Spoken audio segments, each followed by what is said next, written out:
राम मंदिर में चंदा चोरी किसने की, इसका जवाब अब तक नहीं मिला।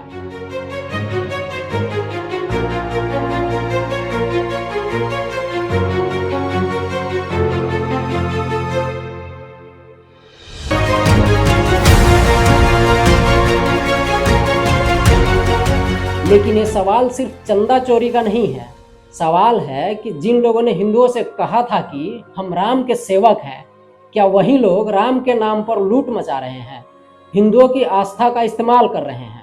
क्योंकि सोचिए, एक गरीब आदमी अपनी जेब से 110 रुपये देता है, कोई बुजुर्ग महिला अपनी पेंशन से 51 रुपये देती है, तो कोई दुकानदार दिन भर की कमाई से थोड़ा पैसा राम मंदिर के नाम पर दान करता है।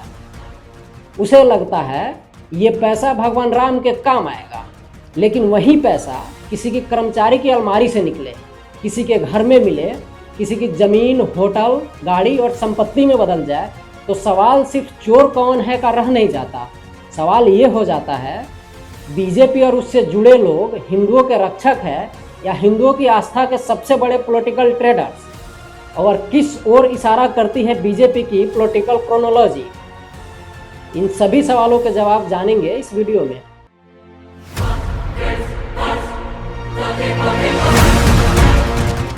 नमस्ते, मैं सुमित आनंद और आप इस वीडियो को देख रहे हैं मास मैनिफेस्टो पे। पहले ब्रीफ में जान लेते हैं चोरी की खबर को। अयोध्या में राम मंदिर का चंदा चोरी को लेकर एसआईटी जांच चल रही है। आरोप है कि मंदिर के दान में करोड़ों रुपए की गड़बड़ी हुई है। रिपोर्ट्स में लगभग 200 करोड़ गड़बड़ी की बात सामने आई। इसके अलावे राम के गले का हार, पैर की पादुका, 200 चांदी की ईंट और न जाने कितने आभूषण और डोनेशन का पैसा गायब है।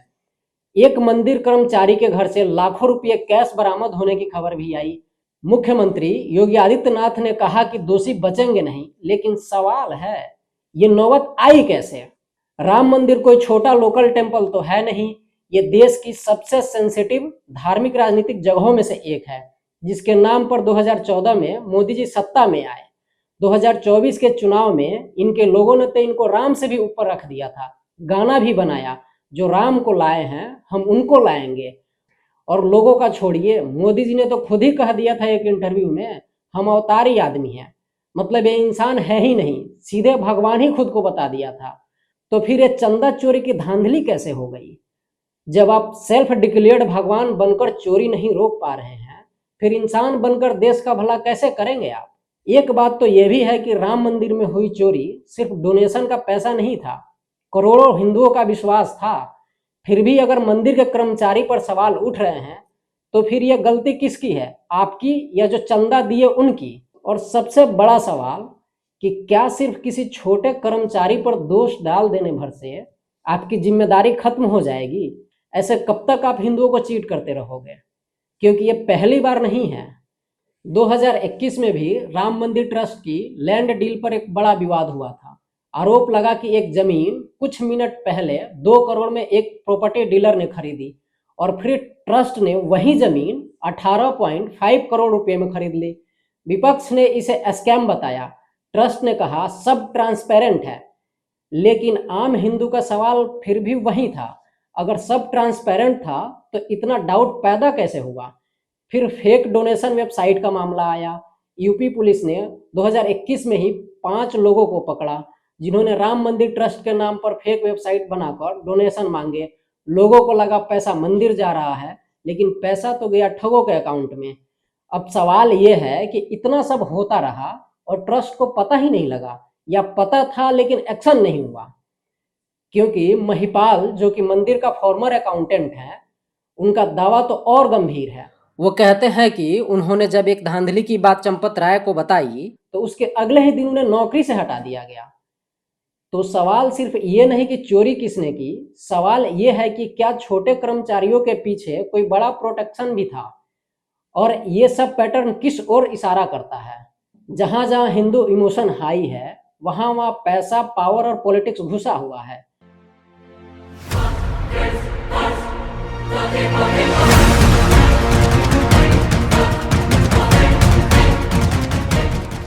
बीजेपी कहती है कि वो हिंदुओं की रक्षक है, लेकिन अगर ध्यान से देखा जाए तो बीजेपी हिंदुओं की रक्षक कम, और हिंदुओं की भावनाओं की ट्रेडर ज्यादा लगती है। राम मंदिर का उद्घाटन किसने किया? धर्माचार्यों ने, संतों ने, शंकराचार्यों ने? नहीं, पूरा इवेंट मोदी सेंट्रिक बना दिया गया था। कई शंकराचार्यों ने इनकम्प्लीट टेम्पल और धार्मिक प्रक्रिया को लेकर सवाल उठाए, लेकिन बीजेपी के लिए टाइमिंग सबसे ज्यादा जरूरी थी, क्योंकि 2024 इलेक्शन सामने था। धर्म कहता है मर्यादा, राजनीति कहती है माइलेज, और बीजेपी ने हर बार धर्म को माइलेज में बदली है। अगर सच में उसे हिंदुओं की चिंता होती तो अयोध्या के लोकल्स की चिंता होती, मंदिर के आसपास रीडेवलपमेंट के नाम पर जिन दुकानदारों और परिवारों की रोजी रोटी प्रभावित हुई, उनकी आवाज सुनी गई होती। कई रिपोर्ट्स में लोकल ने अपर्याप्त कंपनसेशन और डिस्प्लेसमेंट की शिकायत की थी, लेकिन उस समय तो बीजेपी के लिए कैमरा एंगल ज्यादा जरूरी था, अफेक्टेड हिंदू परिवार कम। यानी बीजेपी को हिंदू चाहिए लेकिन सिर्फ भीड़ में, हिंदू चाहिए लेकिन सिर्फ वोट में, हिंदू चाहिए लेकिन सवाल पूछने वाला हिंदू नहीं चाहिए। और यही बीजेपी की सबसे बड़ी चाल है, वो हिंदुओं को दो हिस्सों में बांट देती है।